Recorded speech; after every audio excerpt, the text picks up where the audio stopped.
Hello, Victor here, RestoreYourMercedes.com. Harry, this video is for you, bro. So this is your engine now. I spent quite some time on it, but as you can see, it runs as good as I could get it to run. Now, there are still vacuum leaks remaining, and they're down under there. It's just pointless for me to do it and do this job because it's cold, and I have very few days that I can work when the weather allows me to. So it's getting really cold. So right now we got all 8 cylinders firing. It adjusts up and down because due to the vacuum leaks, that's the best that I can get. It's supposed to be around 6.8, so give or take. I also have heat on, but it's not really critical. So what we have done here is, now your hoses here seem to be replaced. Injectors, they also seem to be replacement injectors.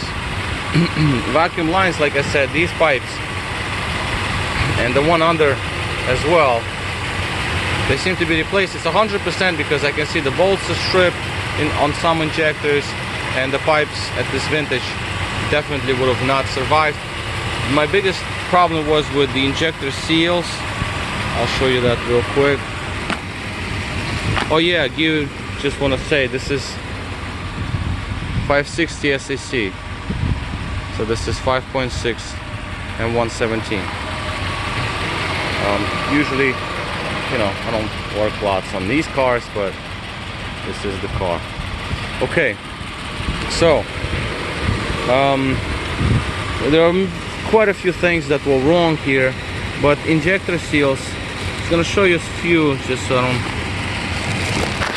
If you look at them, they're all messed up. Now they don't look dried up, but they're messed up, and the reason that I believe they're messed up, and it shows here, you see whoever installed them, they put grease on them, right? And grease basically appeared to eat up rubbers. I never use grease, I always use silicone spray. As you can see, it's rubber and window door seals, so it's rubber safe.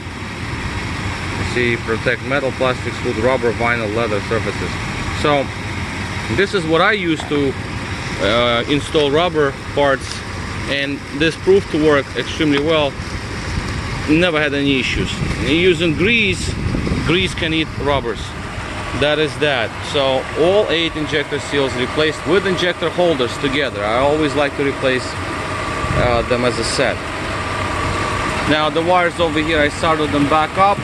One plug was bent out too much. I had to replace it with some other tin. These were corroded. I cleaned them up, put it together. Valve is aftermarket, yes, but it needed to be adjusted. I adjusted a lot, and now it holds the idle speed. This pipe was missing. I need to replace both of these because they're I think they're original actually. I think nobody bothered to replace them because even by colors you can tell. And the zip tie here, there's a crack over here. That's bad for the air leaks. This little hose was missing. It was just capped off, so I put the little rubber, that's not rubber, that's plastic little holes in there to get it going. Evap system is messed up because this thing is totally loose, so the valve still holds, it's just cracked, and I put it together because this line I need to be sealed off. That goes to the under in the throttle body, or throttle flap rather, I would say. And if that's leaking vacuum, no good, we don't need that. Activation of evap system was here, so I just left it alone, and vacuum from this line that used to go here is also just looped, so we don't care for that because it doesn't work anyway. It's just going to create more vacuum leaks. We cannot have that. I also rerouted the ignition module line because it was like sitting right on top like a mountain, so I put it it's here, so, and you can hear the engine changes tone. So ignition module works, vacuum comes in. The valve I don't like, but it works, whatever, we'll leave it for now. There are some vacuum leaks in the HVAC system that we'll deal with later. A light for your windshield washer fluid is lit. well, the windshield washer fluid reservoir is empty, so I don't know. Biggest kind of issue here is the valve cover leak on the back, in the back over there. When the engine accelerates, it starts leaking badly. You can even see on the exhaust it's like whitish, so that means that it's just burning there. It does smell. It's just crazy. So, but that's not a biggest job. You can do it, like anybody can do it. Just a few bolts just to cover. This is a single overhead cam engine, no big deal. That can be done anywhere, really. Now, these engine mounts and these motors usually have some little shock absorbers, as you can see. That little piece right down there, far in there. Right there. That little thing. That's a little shock absorber to dampen vibrations of the engine and engine mounts in themselves. Because of the oil leaks, they're definitely too soft, so that is to be replaced, because again, oil eats up the rubber, and it's basically, you know, it just loses its properties because it becomes mushy and too soft. So I'm going to leave the adjustment like this, even though the engine runs, it just shakes just slightly. But I'm better off having it like this for the next time, so at least you are more or less within the range. You have acceleration, you have the power, and all of that good stuff. One more last thing I will do is I'm going to try to get to clean throttle plate itself, and that is to be done in a little bit. Other than that, what I have to say is, like, it's pretty good engine. I think you also have a little thinner oil because there's a little bit of a tapping going on here, like you hear tapping. I think I would try a little thicker oil. I mean, I don't know what oil you have in there, but this engine can take, I mean, if I were to have it, I would just put like 0.40 because winter is coming. 0.40 should do. So that is the engine situation. Basically, this was the primary objective, and that is what I see. So far so good. I think I'm okay with the engine for now, because again, it's getting cold. I cannot really do much. The only thing that I will do is I will replace these pipes here. I have to, because this way it completes the vacuum leaks, because this little pipe here is just sitting there. It's not tight enough. So I'm just saying, I would rather replace it. This is going to be, I can do it in cold weather. Just start the engine. The heat it gives out is more or less okay for me to work for a few minutes, what have you. All the linkages to be lubricated because they're all dry. It works. I mean, obviously they do work.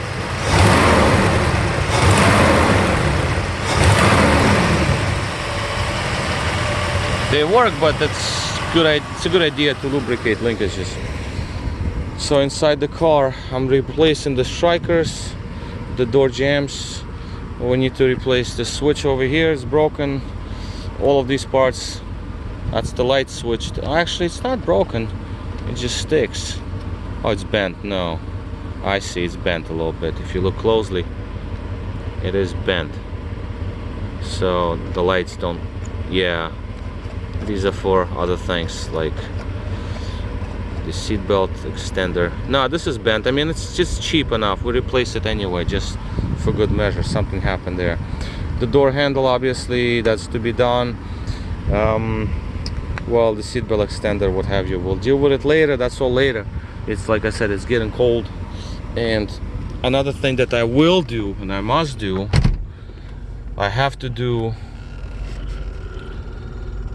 blower motor, because it stopped working on me. It was brutally cold, and I wanted to go inside the car, warm up, and it just stopped. So I opened it up and just spun it, and the brushes are all messed up. I moved some springs around to make brush to touch better, so it started, but it makes noises, so I wouldn't want that. I would rather replace it, because winter is coming. You do want to have a good heat in this car, and now it spins. See? Pushing buttons on climate control. It is spinning. Low speed for now, because it's way too hot. The air conditioner we'll deal with later. And obviously the engine running. RPMs. See, RPMs are right on point, proper. You do you don't feel much vibration, but again, engine mounts, vacuum leaks to be corrected. I want it to run within more or less a range, versus I can tweak it so it runs pretty much like you feel nothing, but that's not correct. So the way it ran before, you remember, you barely made it here. Now it's actually pretty nice, and RPMs stay at 650 where they belong. So let me give it some gas. That's acceleration. Mighty M117. This is 117 old school.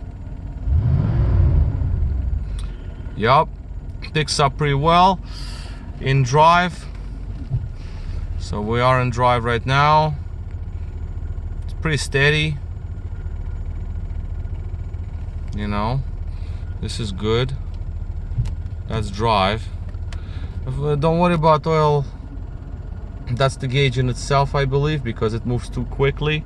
Usually gauges move slower. We'll go reverse. Yeah, I'm in reverse. I'm okay here. I really like these old school M560 SECs, man. Those are cool cars. So, and this one is not in a horrible shape. Needs some work, of course, yes, but you know, so what year is this? I don't even know what year this car is. What is this? 80s. Oh, that's fourth month of 1987. So this is an 88 model. Yeah, man, this is pretty cool. So another funny fact: when I open the door, economy gauge. Look at that one. Close the door, economy gauge moves. Open the door, jumps back to 0. Close the door. This is very funny. Okay, so anyway, but that's the way it is. Like I said, all of these small things we'll deal with later. When spring comes, I'll take care of it. It's just right now, so the car can drive, this is where we are. So vital things: the blower, a couple of rubber hoses there, and obviously I will start it probably tomorrow whenever I will have a chance to see how it behaves on the warm-up cycle, because I've been working on it, but I never got to I never got it to do the warm-up. Strikers I gotta do too. And okay, so the hood situation, this was just like quick wet sand, and obviously you can still see resemblance of oxidation, but it will come up. It will come up. I just made it so it looks a little better than it was, because this is how it looked. All right, so this is exactly how it looked, and this is terrible. The whole hood was like that. That is just to compare. So obviously, see, it's a little better here because I kind of ran it over, but that's all oxidation actually, because this has lots of layer of paint, and you know, this was just like I spent an hour on it or so by hand, and then machine. So that's that. That's how it looked. So I'm sure this all will come off, and it's gonna shine again. Same on the trunk. This one I just wiped down. I didn't do anything with the trunk. That mirror doesn't work. Electric adjustment on the mirror does not work. This door opens and closes better. Seat controls, same here for the door handle, because this is supposed to be straight, not loose like this. That's to be done. Oh, seat adjusts. Okay, yeah, seat works. Even have, oh yeah, look at that. Oh no, not anymore, I spoke too soon. The switch here for the headrest is broken, and therefore headrest. Okay, I can make it to go down. I guess just keep it down. That we can deal with later if you'd like. There's supposed to be also, if I remember correctly, on these cars, well, at least my coupe has it, but mine is a 95. There is supposed to be vacuum assist here to fold the seat, if I remember correctly. Yeah, I don't remember. Well, anyway, it's just like I said, I just did what I had to do for now. Springtime, we'll deal with cosmetics. That's fine. Just gotta get it to run. Exhaust needs attention, of course, because it's blown somewhere. Let's take a look. Okay, I see that you have a pipe. I think it's leaking right in the junction there somewhere. It sounds like it's coming from... Yeah, I think it's leaking right from around the junction, so this has to be done because this is terrible. Oh yeah, I see you have aftermarket catalytics. Now in terms of catalytic, oh yeah, and I see that looks like transmission was rebuilt. I've never been under this car, so I can't tell. In terms of the smell, it's actually pretty decent. See the sound of the exhaust. You hear all 8 cylinders firing up. Water, condensation, and obviously catalytic converter converts. Yeah, it runs pretty good. But again, the issue there with those pipes, that has to be corrected. Oh, this is not cool at all. Like I said, I've never been under this car and I can't do, this is all wet, so I don't know what happened here. And if fuel pump is leaking, like I said, I can't do these kind of jobs right now because it's just too cold. But you must address this ASAP because it seems like it is leaking. There's a little spot there on the floor and it's wet. So if it would have been summertime, I would have taken care of this. I would have fixed this. I mean, I will check it out. If it's the fuel pump, if it's the hose, or what have you. But that is to be corrected. Absolutely. It's been like, it seems like somebody was there before. You see a big zip tie there. But anyway, the leak is there. That is definitely to correct. And for now, that's it for me. I have to pack up and go inside. It's getting too cold to work. And but at least you see the result. Now it's total driver. When you underload in gear, then the engine is actually, it shakes less. Okay, so because you're under load. So we're good to go for now. I'll get these other parts delivered and you can take it for now, and then springtime we'll deal with the rest. Alright, so this is it. This is Victor at RestoreYourMercedes.com. Thank you for watching.